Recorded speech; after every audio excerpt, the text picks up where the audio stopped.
Well, can we just say that was something? Wow. Tennessee victorious and a last-second field goal, and who would have ever thought the game could possibly be that exciting? Welcome to the program. My phone is blowing up, as you might imagine. We'll be with you and take your comment throughout the show. We will be joined by Caleb Calhoun momentarily, but what an incredible game in so many ways. Two teams going toe-to-toe. Tennessee exercises the demons of a decade and a half, but as much as anything, I come away from that game saying that this is a Tennessee football team that could find its way in the college football playoff. I say could. You have a Georgia team that looks very vulnerable. You have a Tennessee football team that, again, stood toe-to-toe and overcame a lot of mental challenges, including the fumble late in the game in the fourth quarter that, let's face it, at that point, didn't you just think this thing was over? That with the exchange between Hendon Hooker and Jabari Small, that fumble, that there is absolutely no way that Tennessee could win that game. Let's be honest. When you saw Alabama line up for a field goal to win the game, didn't you think that was going to go through and Tennessee's hearts would be broken? That's how it was supposed to go. It did not. Tennessee is able to beat Alabama in an absolutely unbelievable game, and I want to get your comments as soon as we can. So get on board now.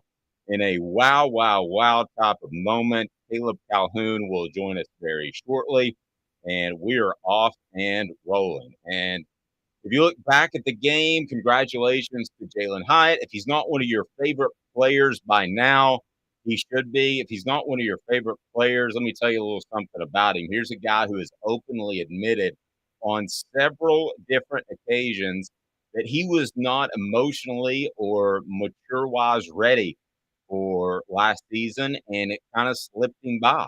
And what we have seen now out of Jalen Hyatt is a record-setting performance that will not be forgotten. This will be known as the Jalen Hyatt game.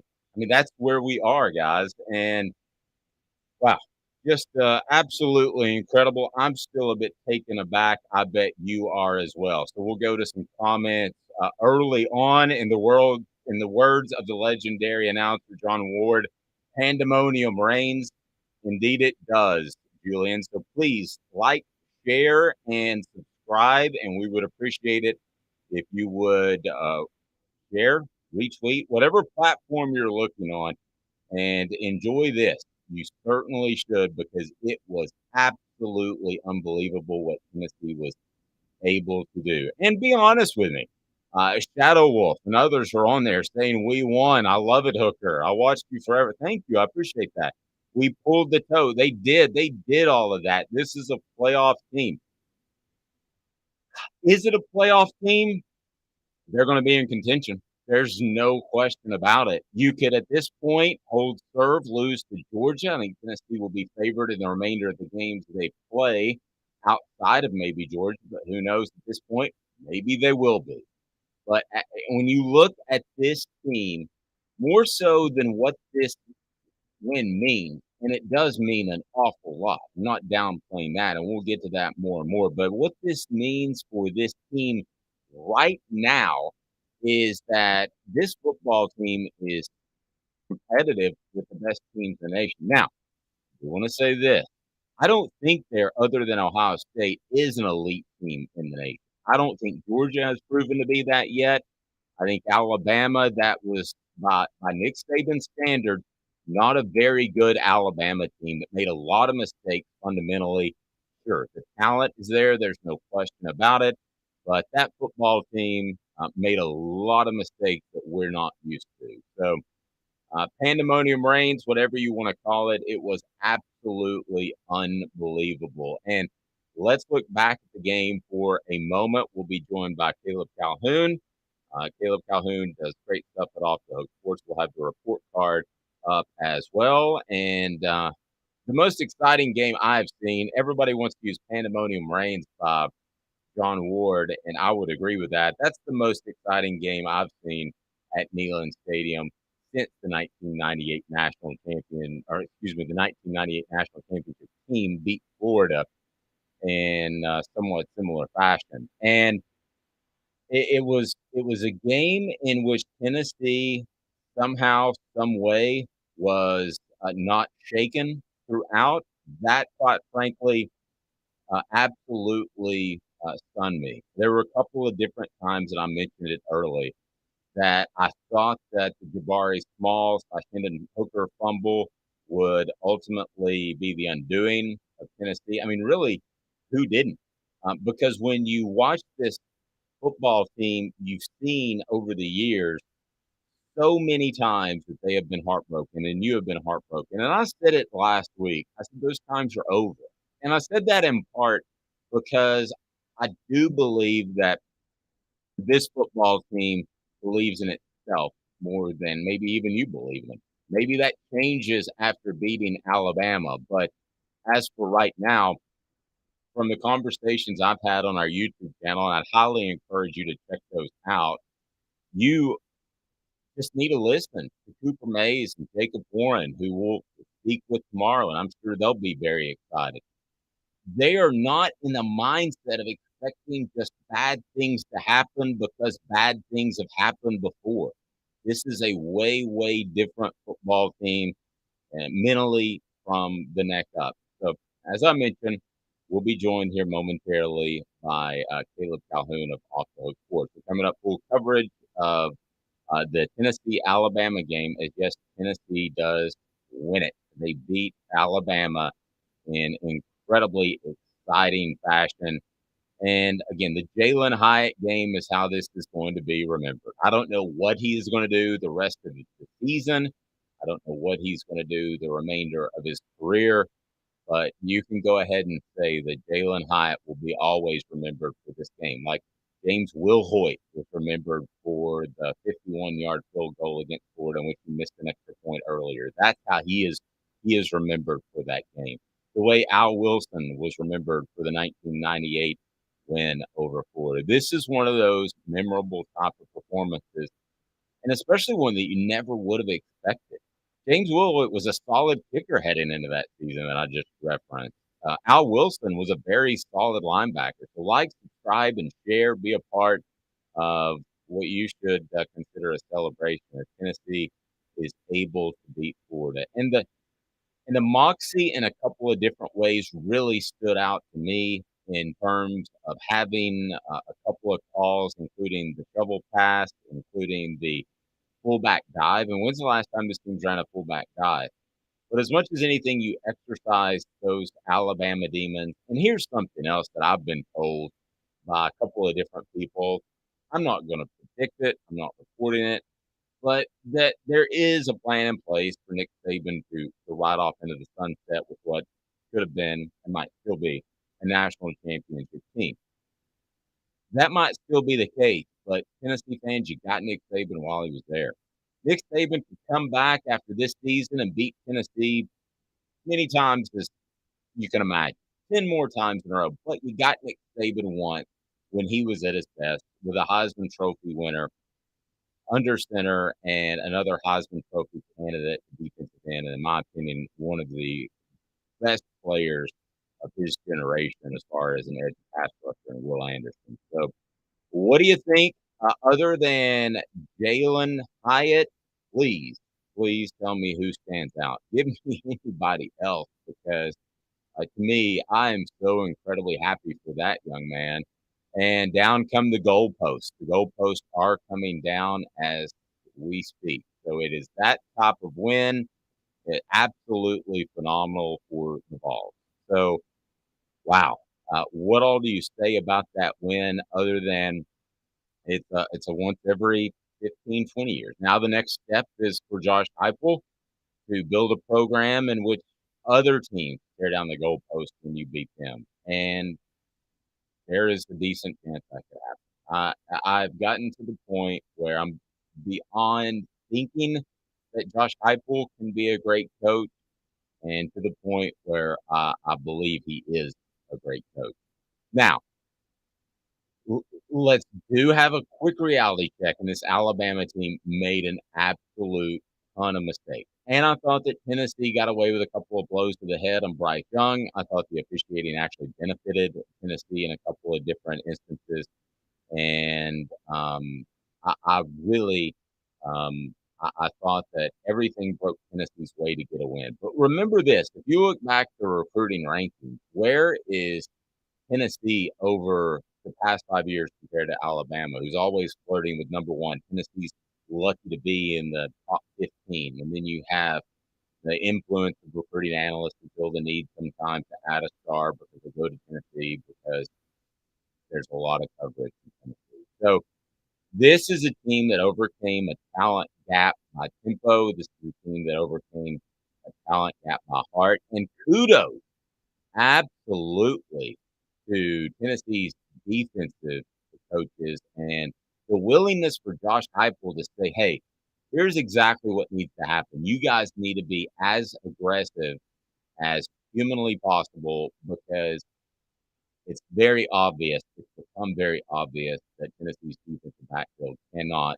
provide consistent coverage. And Tennessee overcame that. I thought the secondary played much, much better.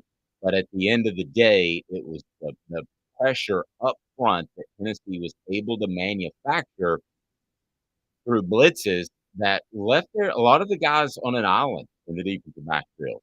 And Tennessee blitzed and blitzed and blitzed. And they didn't get scared in key situations. I know that everybody's aware of the term third and Chavis.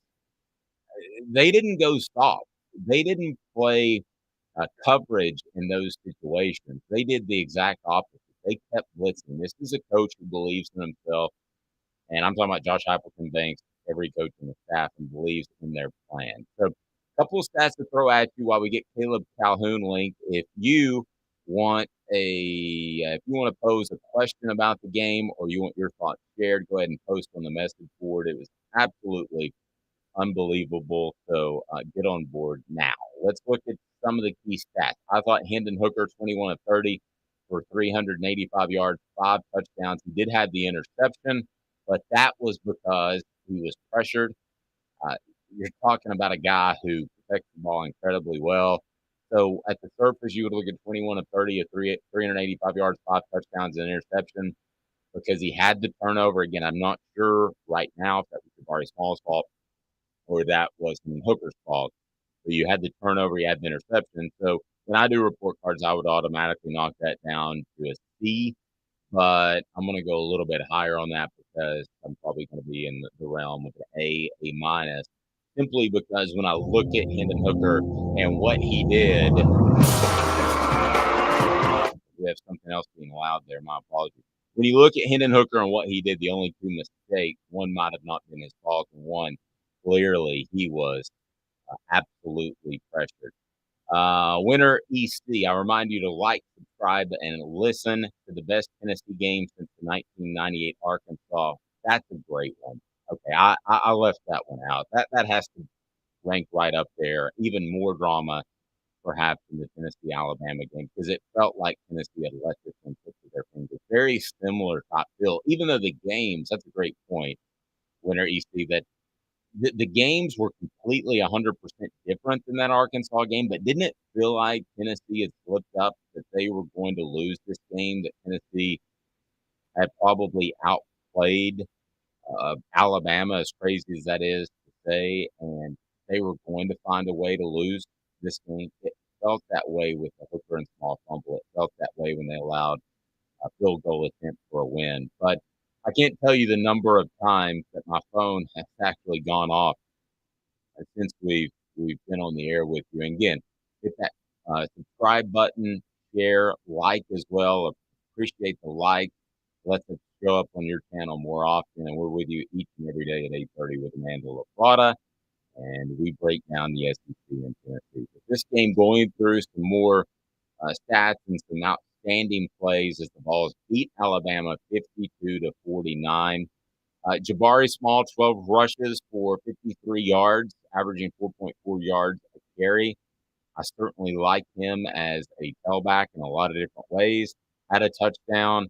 But then you have Jalen Wright, who is 12 rushes for 71 yards. He comes in a 5.9 yard average.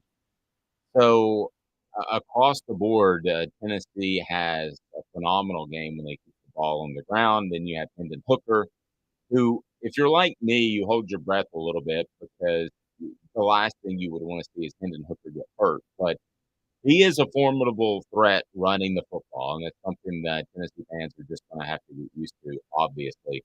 And then, what more can you say about Jalen Hyatt? 6 receptions, 507 yards, 5 touchdowns, an average of 34.5 yards per carry, 78 yards was the longest touchdown of the game. Ramel Keaton, I thought played really well, 5 for 78 yards. There was the one play. Tennessee's receivers as a whole played well. It's just Jalen Hyatt kind of took over the game. And there was another play on the wheel route that I thought was incredibly impressive that Tennessee scored on.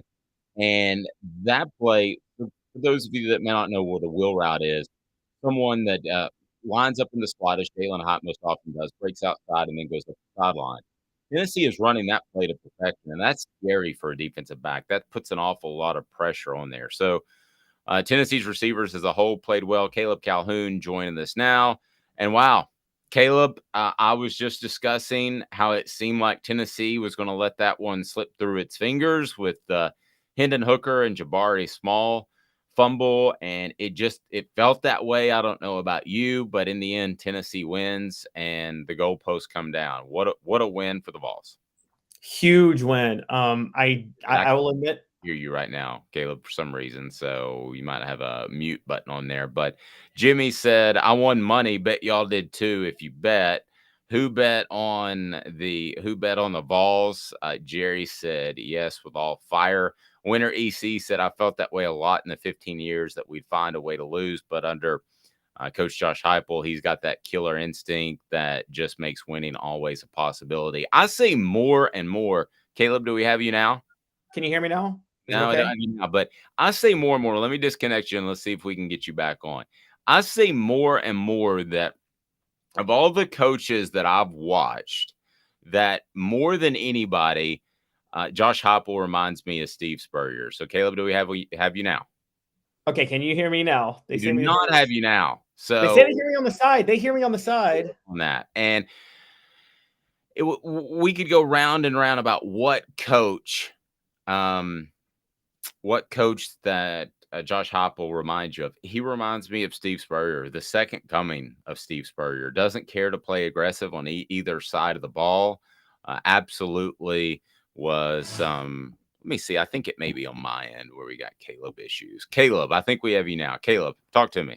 Can you hear me now? I got you now. It was totally on my end. All right. So Miss Sunshine 52 saying we can hear him. I'm sorry. We had ESPN is what I use a lot of times to keep track of stats, but they always play the ads in the middle. Not that we're opposed to ads, because that allows this all to be possible. Jimmy said I hear him as well. So we got him up, and excitement reigns, if not pandemonium. Spencer Warren saying, oh my gosh, Hooker, we all don't give a darn about the whole state of Alabama. Go Vols. Just had to say that. Caleb, this is one of those generational type wins where my daughter, who cares nothing about football, was watching with me. She's not going to forget it. My mom never texts me after a game. I've been to more games than I can count. It's one of those a lot of people will never, ever forget. Oh, I agree. I was watching this game, and I got to be honest. The big thing is this totally resets every expectation for Tennessee football this year, because I predicted it last January that Tennessee would start 5-0. And I said that would be like the best case scenario, but I said it was possible. And I said people should be excited because of the schedule and the way things lay out. And I said a 5-0 start to get to the top 10 is the best thing for recruiting and things like that. But it's still a rebuilding team. Josh Heupel inherited a mess. So accept the 5-0 start. Well, you go and you beat Alabama in your sixth game. You're not talking about rebuilding anymore. I mean, and they should be. That's the crazy part. They should be. There are still some massive deficiencies on this team, but Josh Heupel's coaching is so incredible that any reasonable person looks at the rest of the schedule and thinks, oh my gosh, even if they lose to Georgia, they still might make the college football playoff at this point, and they're definitely going to be in the race in November.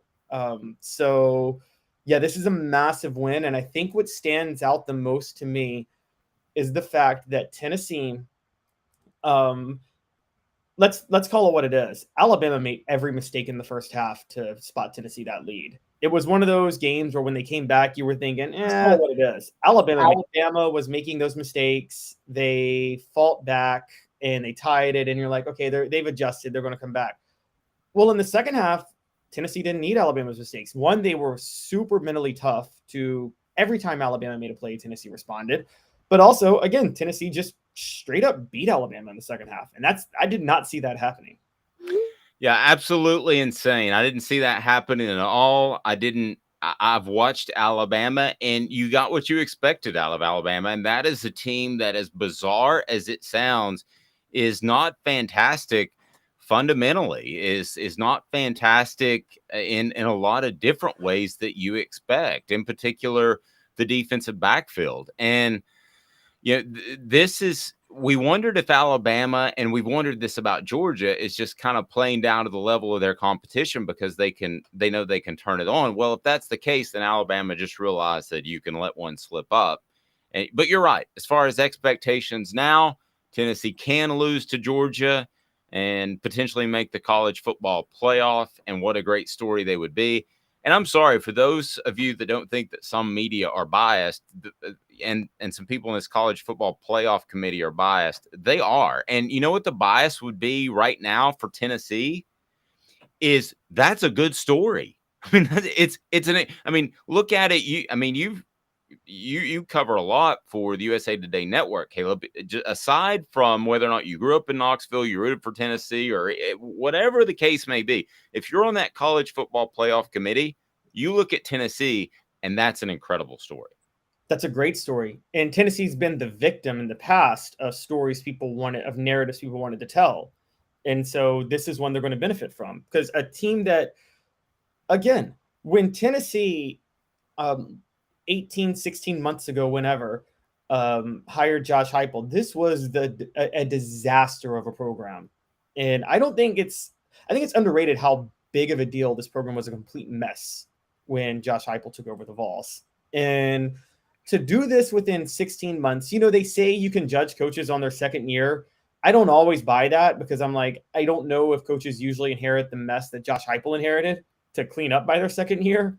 But wow, I mean, he's exceeding all expectations the second year. And I agree. It's such a good story. You got to, let's break all these things down real quick. You got a school that was dead in the water 16 months ago. You got a coach that wasn't that loved as a hire when he was brought in from UCF, a coach who was once fired by his alma mater as an offensive coordinator just 5 years before he was hired at Tennessee, or 6 years. You got a quarterback who transferred out of Virginia Tech, didn't even win the starting job when he was first at Tennessee, and now is the starter at Tennessee. I agree. I think that's a huge story. And look, the media wanting stories is why Peyton Manning doesn't have the Heisman. Everybody wanted the story of a defensive player finally getting the nod the year Charles Woodson won it. It was just people were tired of the quarterbacks and the offensive weapons winning it. And they just decided to mix it up that year. And so that happens all the time. And you're right, that's going to benefit Tennessee this year. And I think many media, if you follow or cover or watch Tennessee football, you want them to be back, because Tennessee's good for ratings. Let's just call it what it is. They're good for ratings. Yeah, I mean, Tennessee being good is good for college football. It's good for the SEC. It's one of those top 15 programs that if you're the president of the NCAA, whoever that is now, or if the NCAA even exists, and you said these 15 programs can be at their best at the same time and it equals great ratings, Tennessee would be one of those programs. So would Alabama. But Tennessee is one of those programs. Mr. Zip said, I cried while my girlfriend held me in her arms. That's a sweet moment. Elias Gray says, Hype is open to learning, says a lot about him. A lot of coaches are stubborn to a fault. Yes, Winter EC saying, where do we catch Caleb's sports coverage? You can catch on offthehooksports.com, definitely. And you can catch it right here. He also writes for Fansided, does a great job. And we'll have a ton of coverage on offthehooksports.com coming up later. So hit the like, subscribe, and share button. And I agree. This team was in worse shape than I think even a lot of fans know. This program was in worse shape, and it was from the top down. So you have to give the chancellor a lot of credit. You have to give the athletic director a lot of credit. You have to give a lot of people a lot of credit. Josh Heupel is certainly atop that list, Caleb, but this was an organizational dysfunction for a long, long time, and it was deep rooted. And to say that Tennessee is even in a game with Alabama in year number 2 under Josh Heupel would be a statement. To say they actually beat them is still stunning. I agree. I totally missed this. I mean, I told you guys yesterday, I said I have Alabama pulling away. I think there's just too much hype for Tennessee. And I think this is another story I can't get past. Tennessee had a lot of respect going into this game to the point where I think there was some pressure on them, because if you go into this game and you have all these people picking you and you lay an egg, then that's a big deal. They didn't do that. I mean, they had the pressure. They had all the eyeballs on them. And not only did they have all of those things, I can't stress it. They blew a 28-10 lead. Alabama came back and tied it up. And then Tennessee stayed with them blow for blow in the third and the fourth quarter to win that game. That's a huge deal. No Tennessee team in the past does that. I mean, again, I can't remember the last Tennessee team that would have blown a 28-10 lead and still won the game in the fourth quarter like that. And again, I don't want to say they blew the lead. I think Alabama was making a lot of mistakes in the first half and kind of righted the ship at halftime to tie it up. But I think the mental toughness of this team, you can't underrate. And this is something that, people talk about always, this is something you can build on. This isn't something, this is it. This is, them beating Alabama. And again, you look at the rest of the slate, who do they lose to? You got one other game where they'll probably be an underdog in Georgia. You've got 2 other games in Kentucky and South Carolina that they should win, but they're the only ones that you're not circling and expecting Tennessee to win by 50. And so is 11-1, that's worst case scenario at this point, isn't it? Well, I'm going to there's part of me that wants to agree with you. There's part of me that still says, hold your horses. This team could slip up. They just have, and I glean as much of this. It's why I want people to like, subscribe, set your notifications on, and share. And I'm not just saying this to be self-serving. I'm saying this because you have got to listen to Cooper Mays and Jacob Warren. And there is 0%, for those watching on video, 0% cocky about either one of those young men. But when I talk to them, the confidence that I started to feel in, I think it was July, when I said, hey, did you guys, I asked both of them, and Cooper in particular, I said, did you know you're picked as an upset special to win at LSU? And he goes, he kind of just, and he didn't think that that Tennessee should even be an upset in that game, much less go down there and win 40-13. He thought they should have been the favorite. And this confidence is not cockiness. This is something rare. And listen, I believe, Caleb, that Nico Iamaleava might well be a step up at the quarterback position. But you never know. Trust me. When you have this sort of chemistry, you have different – everybody says, well, last year they were pretty good. They should be – no, every team is different. This team set aside an entire offseason for moments like this, and they deserve to get kudos for that because it's paying off, Caleb. I agree. Totally agree. They deserve all the props they get. They have done an incredible job at developing chemistry specifically. And one of the underrated advantages that I think Tennessee has is that they still don't have the athletes that a lot of these other schools have. They just don't. Let's just call a spade a spade. What they do have is these guys, they have a lot of guys back who played together, who were there last year. And that can sometimes be a bad thing. Hashtag 2005, when they had a lot of guys back, but those guys were really feeling themselves. But it can kind of sometimes be a good thing where you have a lot of guys back who they saw what they could be. They really spent all offseason working together. You're right. I got to give some credit too to, let's be honest, if it's not for Bryce Young, Tennessee wins this game running away. I agree. And, because Bryce Young is he showed why he won the Heisman today. I actually think, I'm going to say this hot take, Tennessee won the game. Bryce Young did outperform Hendon Hooker. Hendon Hooker played great. Hendon Hooker played amazing. Bryce Young played better. But that's just because Bryce Young is that good. But he was all they had in that game. And there were so many well-designed blitz packages by Tim Banks that Bryce Young himself beat those.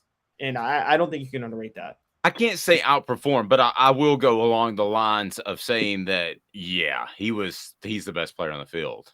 I wouldn't argue with you there. I'll give him the ultimate compliment. Get out from under that Dak Prescott press conference and be a Dallas Cowboy. That's who the Cowboys need to make him. His ability. Yeah, no. I'm good. I've been down that road before. It's called Tony Romo. But I will tell you this. Bryce Young is the absolute best. I'm going to say college quarterback to give myself a little bit of a cushion. He is the absolute best college quarterback and maybe beyond one day of keeping his eyes downfield when the pocket breaks and he has to break the pocket. If there's anybody better, Caleb, that you can think of, I will totally admit I'm wrong, but I can't think of anyone. No, I can't think of anybody. I agree. And I think that's actually why, despite him being undersized, he's going to work out in the NFL. Because I do think if you have that level of awareness and ability to keep your eyes downfield when you're undersized, you can make more plays happen. Again,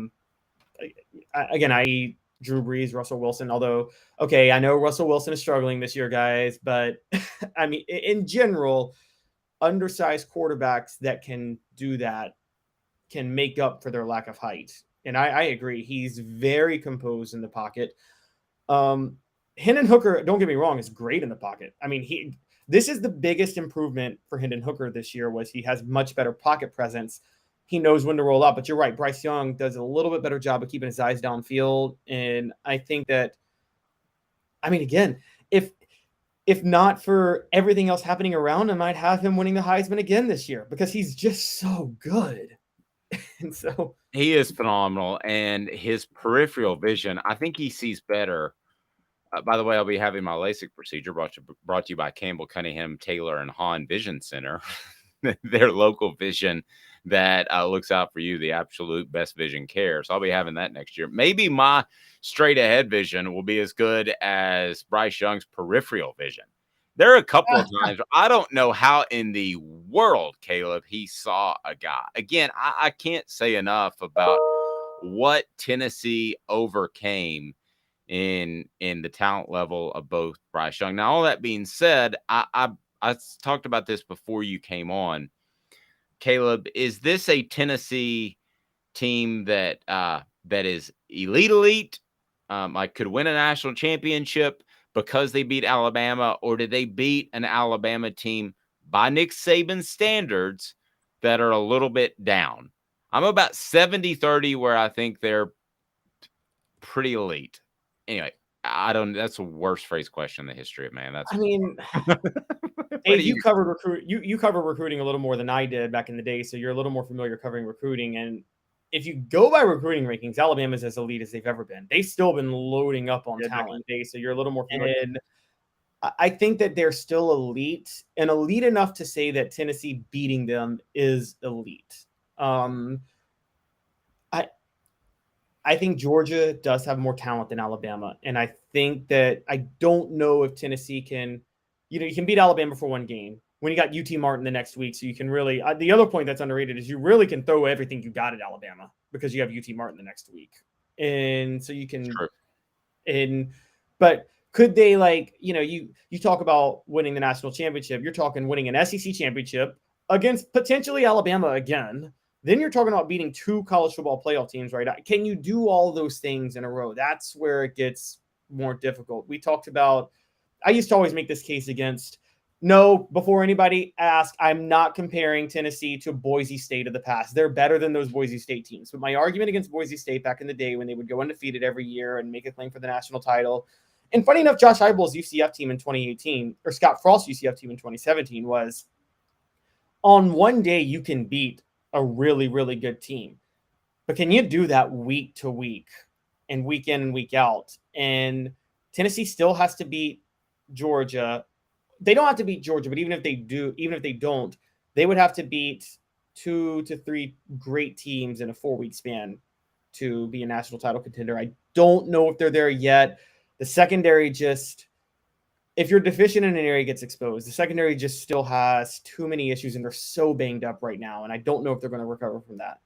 Brian brings up a great point. Will Stetson Bennett be able to make enough plays like Bryce Young did? Oh, that's a good question. Yeah, that's a great point. It's a great point, Brian. But and I hate to go by last year because this is a totally different Tennessee team. Can Tennessee's offense move the ball against Georgia the way they did against Alabama today? I'm to the point, Caleb, that short of a team with an NFL shield next to it, I think they can move the ball against anybody. Wow. Okay. I really do. I don't think there is a team out there. Now, I think Georgia's defense last year versus this Tennessee offense I would favor Georgia's defense last year. But as of right this second, I think Tennessee can put up 35 plus on any team in the nation. Okay. All right. Well, if you say that, then yeah, I think that. I mean, after what I saw today, if you say that, then Tennessee has a great chance. Let's also throw this in, which is that there's no denying this. The home ground had a huge issue in tonight's game, a huge impact into tonight's win. The number of penalties Alabama had, I think that again, is Georgia going to have those penalties in Georgia? But guys, I want to say this. I'm not trying to be down on Tennessee. Who cares? They beat Alabama. They're 6-0 for the first time since 1998. No one saw this coming. So, take the win where it's at. And yeah. I mean, if Tennessee doesn't make the college football playoff, it's not a downer year by any stretch of the imagination. Not at all. Enjoy tonight. We're probably getting a little ahead of ourselves anyway, and part of that's because the excitement of the game. I mean, those type of games, no matter who wins, they get me pretty jazzed up because trust me, for every one of those games, I've sat through a press box that includes a team like UTEP. So I mean, those type of games are the ones that get you juiced. So Georgia looked fantastic today, but it's Vanderbilt 55-0. Amanda Lafrado has a good eye for these things. Called it at the beginning of the year. She thought that Tennessee would beat Georgia.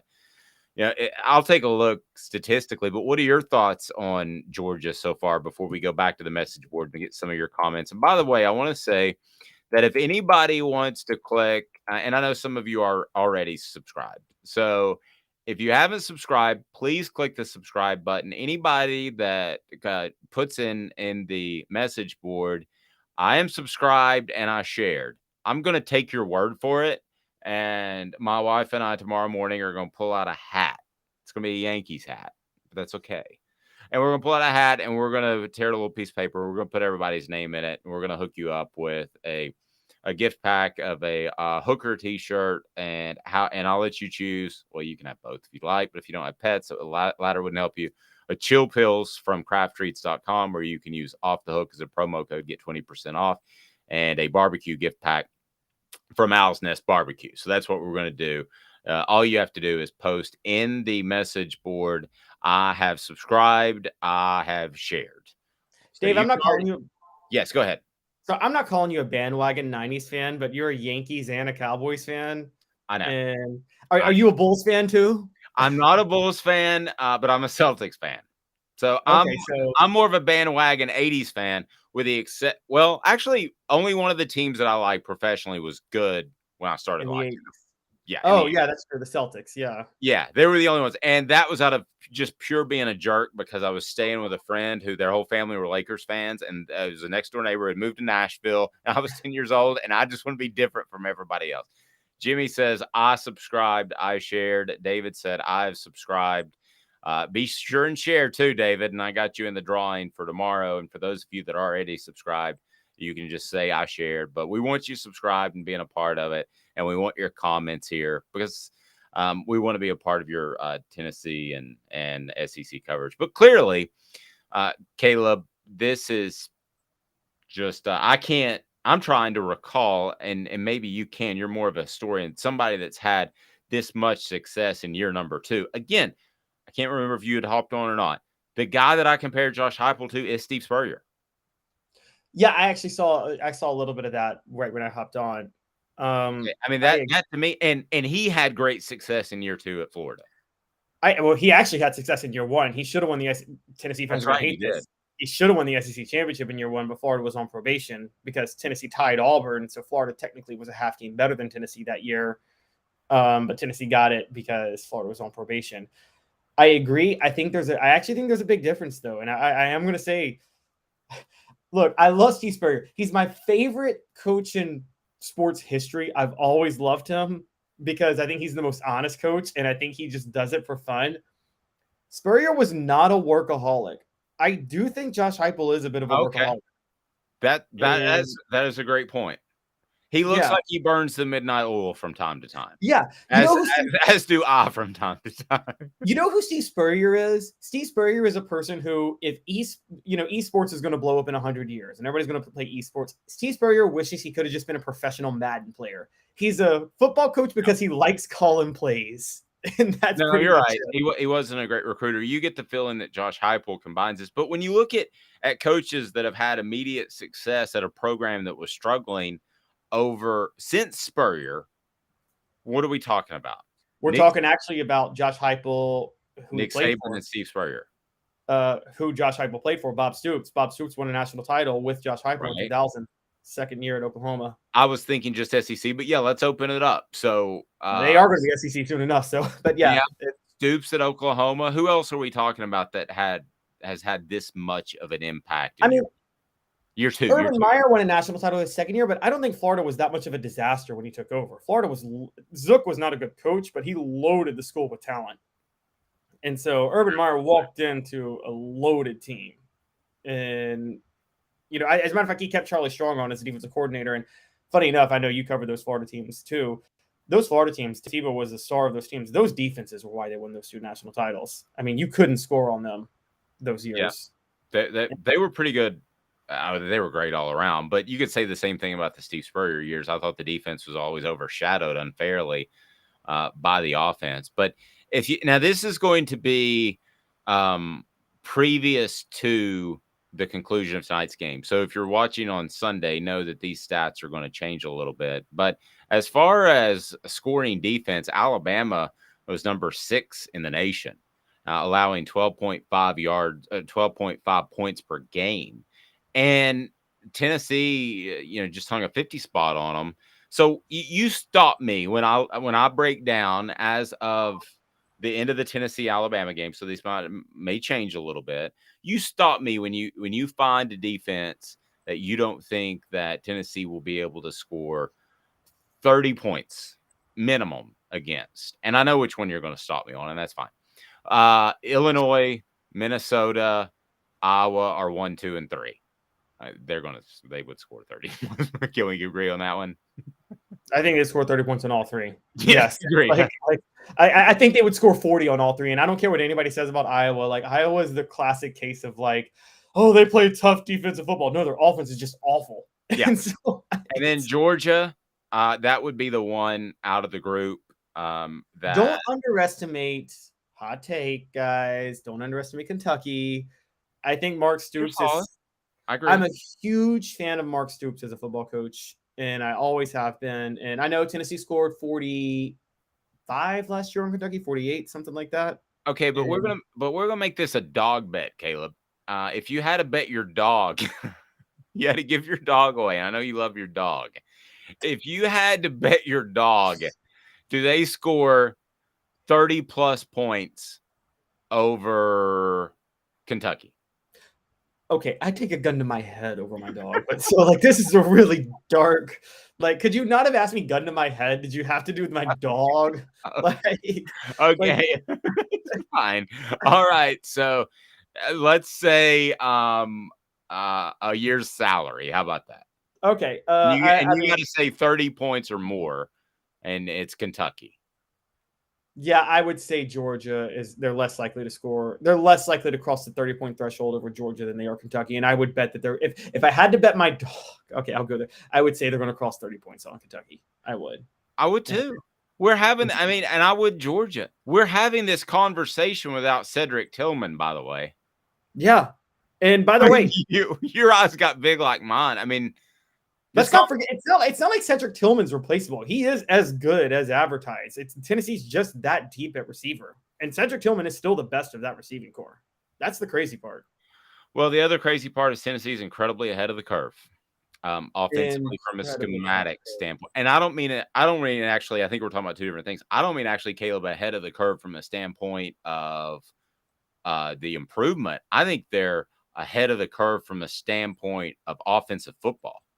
The one Jalen Hyatt touchdown that was the motion play, that was 1950s triple option with a wide receiver. I mean, the read, and then you could keep, and then they throw what looks kind of sort of like a little screen pass, but it kind of is because the receiver's blocking for him already. That to me was so far ahead. I mean, that's so far ahead of the curve. That's fun and gun Steve Spurrier stuff, which why I always compare him to Steve Spurrier. I agree. No, that was way ahead of the curve. One difference, I mean, Josh Heupel's designing plays well over Steve Spurrier. I think Steve Spurrier somewhat benefited also from the fact that nobody in the SEC spread the ball around at that point. So you didn't have to be that complex with how you spread the ball and relied on your speed with your quarterbacks. Whereas it's a little bit different now. But yeah, that was an incredible. There was a play. The only play I can remember that was like that was 2016. This is a random play, guys, but 2016, Tennessee beat Florida. Josh Dobbs threw a pass to Josh Malone for a touchdown where Mike DeBoard lined Josh Malone up at running back and then sent him in motion into the slot. It was almost an arena football play. And remember when arena football, when there would always be a guy in motion before the play snaps? Yeah, going forward a lot of times, yeah. Yeah, exactly. And so, and I called 2 years or 3 years, 2 years of arena football action. Tennessee Thundercats. By the way, you still owe me $250. Not that I've forgotten, but oh man, you're right. I mean, it really seems like, you know, you're a historian too. I get the feeling that Josh Heupel, and I would love to sit down and talk ball with him for like an hour. None of not even on the record, and it seems like he is a type of football historian that knows the concepts of triple option and option football, yet is doing it in a different way. I mean, who else runs? Ohio State is somewhat similar, but who else really runs an offense like this? I don't know anybody. I mean, I talked about it the other day. It's a combination of like the run and shoot and the veer, basically, which is why we were calling it the veer and shoot, I guess. And yeah, because I agree. I'm not reminded fully of the triple option because I am reminded of the veer that I've watched old highlights, by the way, when, you know, the Condrich Holloway, Bill Battle, and then when Johnny Majors even kept it, they ran the veer for a while in the 70s before they moved to a pro style in the 80s when they hired, was it Walt Harris was his name, or Walt Bell? Walt somebody was Johnny Majors' offensive coordinator. But before that, they ran the veer, and I'm seeing like a combination of the veer with Mike Leach's air raid, which is the weirdest thing that I've seen. And for the record, a lot of people don't know this, but you probably know this, but the biggest reason that Josh Heupel, for anybody concerned, because Oklahoma is not going to last with Brent Venables. Brent Venables is not going to last at Oklahoma. Heupel's not going there, and it's not just bitterness over him being fired. People forget why he was fired, and it wasn't even just scapegoating him over Mike Stoops. Josh Heupel fired him. I'm sorry, Bob Stoops fired him for the ineffectiveness of an offense that Bob Stoops forced on Josh Heupel. Oklahoma got blown out by Texas A&M in the Cotton Bowl, and this is in the Tulsa World. You guys can read it. And Josh Heupel was forced to install the zone reads that Texas A&M ran with Johnny Manziel. And Heupel did not want it. And he basically said, Trevor Knight's not Johnny Manziel. This is not going to work. And there was a drop-off, and then Stoops scapegoated Heupel for failures that were because Stoops forced it on him. And then he brings in Lincoln Riley to run the exact same offense that he didn't let Heupel run. And, I think that it was kind of the veer and shoot without zone reads, because there's not a lot of zone reads in what Tennessee does. Although there's a difference between an RPO and a zone read, as you know. And so like that fumble for a touchdown, that was an RPO that was just a failed decision. But I don't know who was at fault, Small or Hooker. We're going to find out. I don't know either. I wanted to say in my report card that'll go up on offtooksportshere.com momentarily, but I wanted to say it looked like Hooker kind of made an emotional display that I thought it was his fault, but I'm really not sure. So whoever again can click that I've subscribed and share in our message board, just hit that, and then we're going to pull out a big winner, and we're going to go through all this on Monday morning to make sure, because there could be some people who watch it after we're live, and so I want to include those as well. But all you have to do is click on there. I'm going to take your word for it. I have subscribed, I have shared, and that's all we need from you. And you'll win a prize pack, and you'll be able to get in touch with me. I'll get in touch with you, however we do that. And I will go ahead and tell you right now, you'll win a prize pack that includes a Hooker t-shirt. Those ads are going back up on my website, by the way. And you can also win a barbecue prize pack from Alice Nest Barbecue and some chill pills. They're great for your pet. You can go to crafttreats.com, whether it's digestive issues or whether it's whatever the case may be with arthritis or social anxiety. Chill pills are fantastic with CBD cannabinoids. Use the promo code OFFTHEHOOK for 20% off. And Winner pointed out a good thing, and Bob Stoops is still intimately involved in OU athletics. Yeah. You know what was so funny is when we first brought up the notion that Josh Heupel would always have an eye on Oklahoma. This was Amanda and I when we brought this up way back in July or June. It was met with two sorts of reactions. Hey, Jack Wagons, what are you talking about? Everything's going good. And I get that. But we were just exploring the potential because it was at least a possibility and is always still a possibility. But I like what Caleb said just momentarily ago about what was in the Tulsa world. So there's that. And the other thing that we're blown up by is Oklahoma fans who got on our board and said, you're an absolute idiot. Brent Venables is a superstar and he's going to turn things around. And so this topic came up again. And we haven't had any Oklahoma people on the board saying that Venables is great. Venables is just fine. Yeah, and people forget this. Good.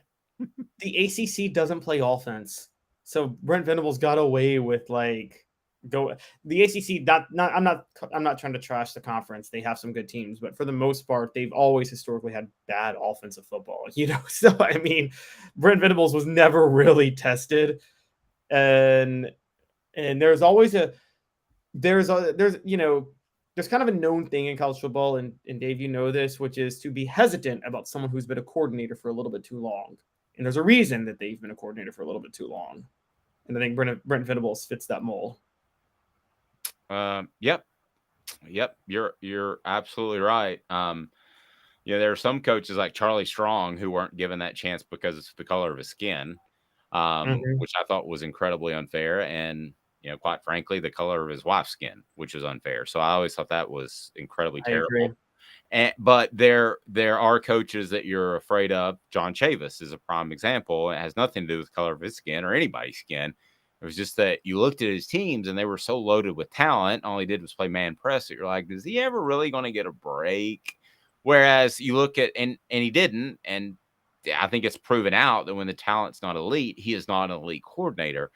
But David Cutcliffe, on the other side, is an example of a phenomenal quarterbacks coach and a really, really, really, really good offensive coach. He's probably A+ and A in both those regards. And he had success, great success at Duke, considering the program, had success at Ole Miss. There's the glass ceiling. And I want to address two coaches outside of Tennessee's program. I can't help but wonder what Lane Kiffin is thinking, because he sent out the really cryptic tweet. I don't know if you saw that, of the night that he got fired. Yep. I'm sorry, that he left. He left. He left. Excuse me, that he left before eventually getting fired by Southern Cal. And it was a cryptic tweet, and I think that was called a #regret tweet, because there's a glass ceiling of what you can do at Ole Miss. And again, hit that like and subscribe, share button. If you put in the comments that you have shared and you have also subscribed, then you're going to be in drawing for a great prize pack. And we appreciate those of you that are taking part and those of you that watch each and every day with me and Amanda at 8:30. Is this the end of Nick Saban's run? I mean, it's hard for me to say that. Nick Saban has lost a game I think there's only 2 years he's gone undefeated and won the national title. And one of those was a COVID year, so we don't even count that. And that was 2020. I think what stands out to me with Nick Saban, this is the first time I think Nick Saban has lost a game that I can remember where it wasn't because he was loaded with injuries, which was the national title game last year, or his team was just completely overlooking an opponent where the opponent was just a massive underdog and then they caught Nick Saban off guard. Although I'll say I say that 2019 LSU team, yes, Alabama was heavy favorites, but LSU was that was one of the best teams of all time. That team was loaded with talent. You and I have talked off camera just how easy it is to load up LSU with talent. You don't need a lot of brain cells to do it. And so, okay, I'm not going to go down this road because he is a young, was he 72 or I think he'll turn 73 on Halloween. I know his birthday's on Halloween, but you can look that up for me. I'm not going to say that the run's over, but if you made me bet Caleb's dog. Why my dog? Why not bet your dog? Because I don't like my dog. There's nothing to lose there. My dog's 10 months. He's got a whole life to live. Yeah. Well, I'm not betting that he dies. I'm betting you have to give him away. Kevin says subscribe, liked, and shared. We appreciate that and believed. If I had to bet, I do love my dog, Thaddeus. He's very sweet, but I don't like admitting it because I didn't want the dog in the first place, and I had the flu, and I didn't get to take my daughter to an Alicia Keys concert, and that's why we didn't. That's why we got a dog instead, because she was crying. And I would just soon not have pets around. But nevertheless, it's not about me. It's about Nick Saban. I heard a rumor that we have talked about that he didn't enter a multi-year endorsement deal that was thought to be a done deal in the summer. Okay, from somebody that I believe and trust. Why would he do that? Because he wasn't able to say that he could commit to a multi-year endorsement deal. I also look at this.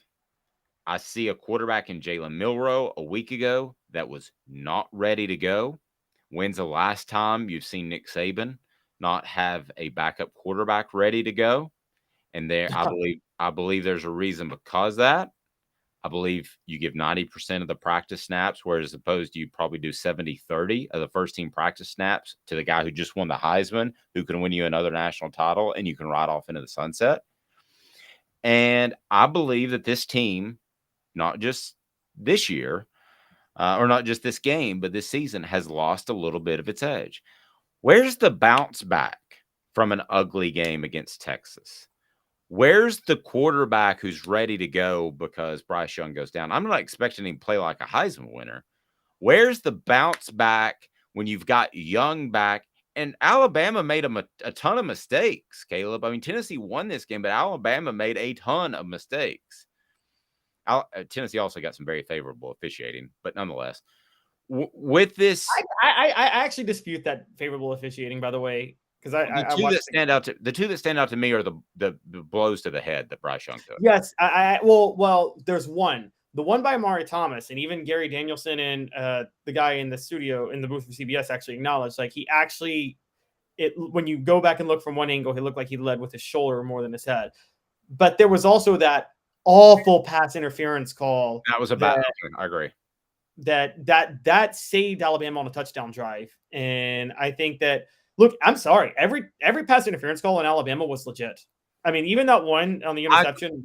I agree, but the Fant one on the goal line that would have ended the game, a lot of times the official will keep that in their pocket. That's true. They will, but that was. But it was still. It's kind of like that Syracuse game in '98.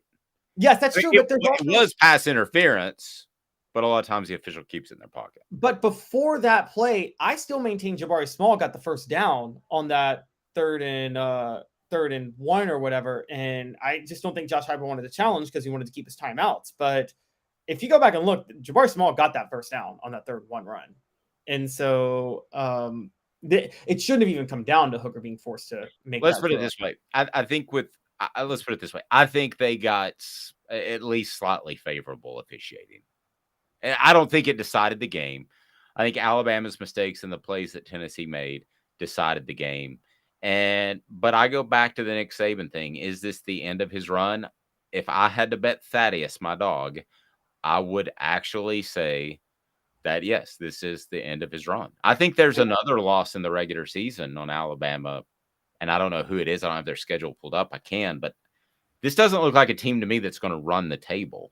I just think Saban's made some bad assistant hires. I'm going to be honest. I don't think Bill O'Brien is that good of an offensive coordinator. And I know they scored 49 points. Really, they scored 42 because there was that fumble for a touchdown. But I watched tonight's game, and I think Tennessee had the better coordinator on both sides of the ball, honestly. Okay, you're not counting Saban as a coordinator, which essentially he is on defense, right? I mean, I'm not going to go with you. If you want to say just the ones that have OC and DC in front of their title. Yes, but okay, you watched the game tonight. If we're going to do that, Heupel's hands are all over the offense. I would say Heupel, if you're going to say Saban is running the defense, Heupel definitely beat Saban then consistently. I mean, for the record, Tennessee. I'm sorry? Hammered him. He scored 52 points? Yeah, Tennessee had 2 touchdowns on drives that were stalled that Heupel out-called Saban. It's just one, Ramel Keaton stopped running on a clear touchdown that he should have had on the first drive to open the third quarter. And I think there was some confusion there, but that was where Heupel got Saban too. And I'm trying to remember the other one. There was another play where they had a touchdown and I'm trying to remember where it was. But either way, long story short, 52 points is not – Heupel coached that team to score 60 points tonight. They just scored 52. And so, I mean – So I'm curious of the people on the message board. And, again, all you got to do is put on there, I subscribed and I shared, and we're going to hook you up with a prize pack. We're going to have a drawing. But knowing me, I got extra shirts. I'll probably end up giving everybody one. So do you think this is the end of Nick Saban's run? I'll ask the message board this, and we'll take a couple of thoughts. I think it is. I think the plan was to ride off into the sunset and win a championship. I don't think he likes taking transfers or playing the NIL game. I think Jahmyr Gibbs taking him and some other transfers is a sign that he was willing to play it for a short time, but I don't think that's what he thinks that football is all about. And if everything had stayed the same with no transfer portal and no NIL money, he might coach till he's 82. But under the current situation, I think he's ready to roll out. I'll go on record saying I think he's ready to roll out. Now, in January, I could be 100% wrong, Caleb. He could win 3 more titles, and it wouldn't stun me. But if I had to make a call tonight, I'm saying that this is it. I just think that Saban's history is he hates a change in college football, and he whines about it for 2 years, and then he adapts to it. You know, Saban – we're talking about Saban not having a backup quarterback ready. A little bit overrated of a talk because the only time he ever had a backup quarterback ready before about 2012 was when he had to face Tennessee in the SEC title game and Mac Mock was ready. And that was Jimbo Fisher in 2001. Did I say 20? Yeah, Jimbo Fisher in 2001. Saban, until the game changed and he had to run the spread, did not like managing quarterbacks. He wanted to be a ground and pound defensive guy and focus on that. And he hated tempo. Josh Heupel was the coach he complained about the most. Yes. And then that was the kind of absolutely the tempo. I don't think he likes this brand of football at all. He doesn't, but he adapted and won 3 national titles with it. And so agreed. You know, I think talent helps, and I think the ability to bring in one coach after another has helped. But I think you're starting to see that unravel a little bit. Again, it sounds like I'm ripping on the guy. I mean, he's won like 100 national championships and 5 million games. I'm not ripping on him whatsoever, but at some point the run is going to come to an end. And if I had to predict a year's salary, or my dog Thaddeus. I'd probably be more apt to bet the latter, which is awful, isn't that, Caleb? I would say I would say that 2022 is his last year at Alabama, and I would take it a step further. If that's not the case, I would say that he doesn't win a championship for the remainder of his career. So let's do a little math. Nick Saban may have one goal left, and he has, I think, 275 career wins right now. And I'm thinking that, so we're talking needs to average 12 years a win until he's 12 wins a year until he's about 82, and then he'll surpass Joe Paterno. Oh my gosh. Okay. You don't think he cares about that, do you? I mean, The only coach I've known that cared about that was Philip Fulmer and General Neyland's record. Yeah, he really wanted to surpass Neyland. He did. He's like 24 games away. I do know that was a motivating factor. It was. I actually knew. And as a matter of fact, I remember an interview with Fulmer where he said he didn't want to coach into his 60s. And I'm thinking, why would you want to retire before your 60s? And he was 58 when he retired. And I'm thinking he probably thought by the time he was in his early 60s, he would have surpassed Neyland at that point. But I think you misspoke. You said retired. He's fired. Yes, he was fired. Yes. Daniel's saying Saban might stay next season, but if he knows he has to beat us in Georgia, he very well might hang it up. We have 12 5-stars there tonight and 22 4-stars recruiting. Yeah, breaking with that. Saban has not ran from the SEC in the past. He was at the SEC. He was in the SEC in 2011 when the West was loaded with Arkansas because they had Bobby Petrino before the motorcycle incident, and they had LSU that was historically talented. He didn't bolt on that. And I don't think he's running from any team, and I don't. Yes. And Urban Meyer ran. I would say Urban Meyer runs when the conferences get tougher. I don't think Nick Saban does. No, Urban Meyer, let's be honest, he bolted Florida because he knew Alabama was going to be better the next few years. There's no question in my mind. I covered that championship game, and it was obvious in the post game that Urban Meyer was like, "This is bad. This is going in a bad direction."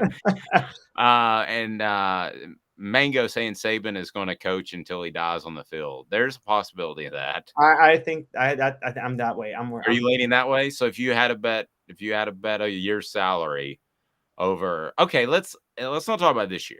Let's say Nick Saban wins another championship or not. You've got to bet a year's salary. Yeah, I would. I think that there is look, me and you, we psychoanalyze people like Nick Saban from our own perspectives, because if you accomplish that much, how do you maintain the drive? I think of somebody like a Pat Summitt or Gino Auriemma, specifically in women's basketball, where you can just keep winning national championships and still have the hunger to do it. You're built a certain way if you're still hungry to keep being more successful after you've accomplished everything. And Nick Saban has been that way for a while, to the point where I think his whole life revolves at this point around trying to deliver results. And I could put it this way. If Nick Saban retired, I think he'd be miserable like Michael Jordan is right now, which is he'd look back and like, I could have coached more years. I think Michael Jordan lives his life in misery that he retired too early when he was in his prime with the Bulls twice, funny enough. And I think he's like, I think once he was suspended for gambling, but anyway. Yes. Oh, I do too. But the second time he took, if Phil goes, I go, and he took that stance. But I'm like, I think he looks back and he's like, man, what if I just like played it out before I retired myself? And I think he lives his entire life in guilt and misery, hating that he did that. Well, a lot of competitors are like that. A lot of the elite ones are. So hence the reason Tom Brady came back and sacrificed his marriage. Yeah, it's just a supermodel.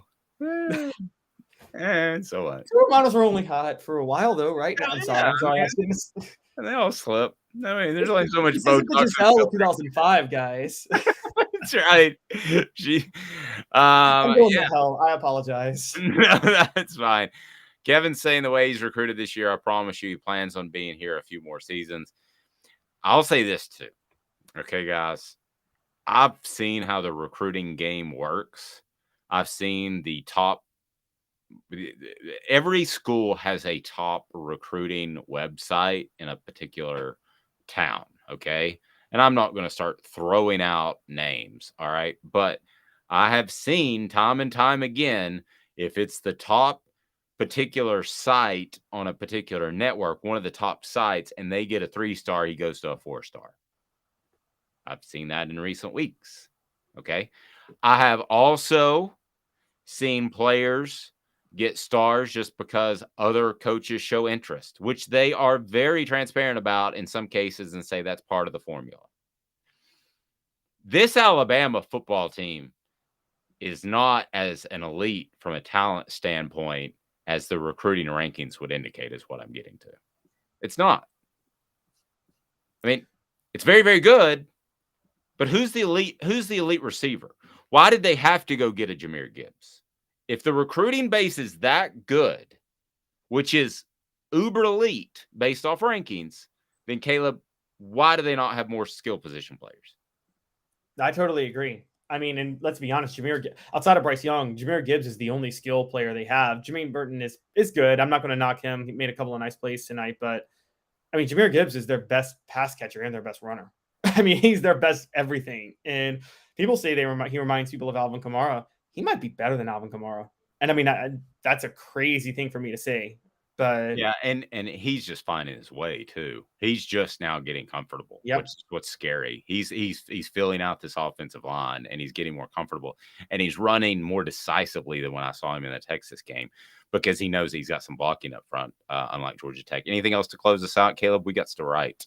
Yes, some history real quick. Kelly Washington said the only other time Tennessee beat Nick Saban.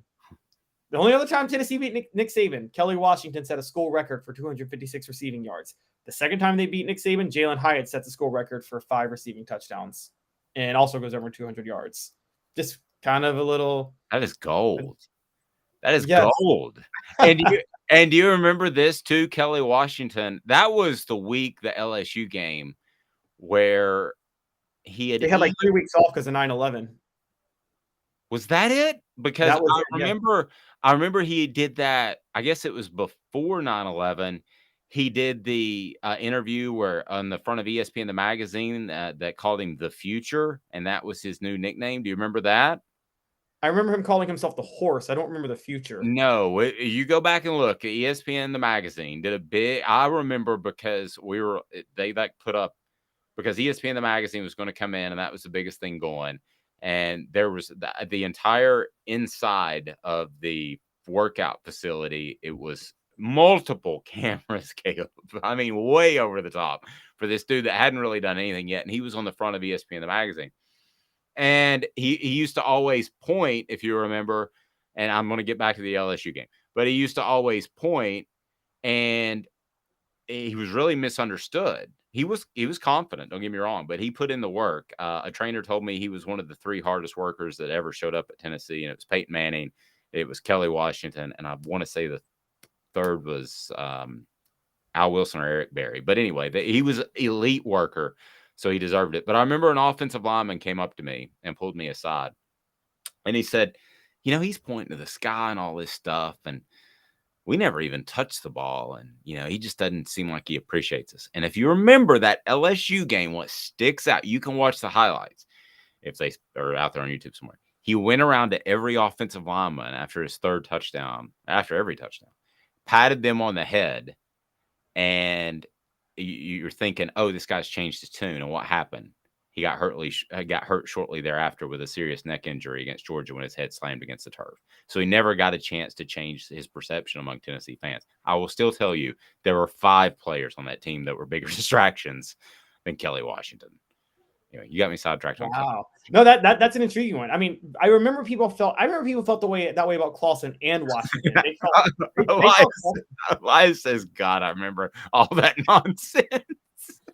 I mean, I still think that 2000. Well, it's funny because it was so obvious Kelly Washington was a budding star, and then he just hadn't picked up the offense yet. It seemed like early because there was a play against Arkansas 2 weeks before that LSU game, but I didn't know that story that he didn't seem to appreciate his offensive line. But that doesn't surprise me. Washington. Ryan Clark told a story about 2 weeks ago when LSU upset Tennessee in the SEC championship game. Apparently, Washington went over to him and made a joke like, "It's okay, I'll be in the NFL and you won't be," or something like that. And then Washington was in the NFL, but never had much of an impact in the NFL. And Ryan Clark actually had a very good career. Yeah, Washington was as I remember, a standout special teams performer at best. Yeah. So, thank you everyone for listening. Again, if you want to put I subscribed, I shared in the comments section, then we're going to put all of those in a hat and pull out a winner. I will figure out a way to contact you. YouTube doesn't make that easy. Maybe Caleb can help me with that, but I will reach out to you via a response, and I'll probably end up giving away way more than one. So go ahead and subscribe and share. We greatly appreciate it. He's Caleb Calhoun. I'm Dave Hooker. This has been a presentation of Off the Hook Sports. Yes, Tennessee beat Alabama.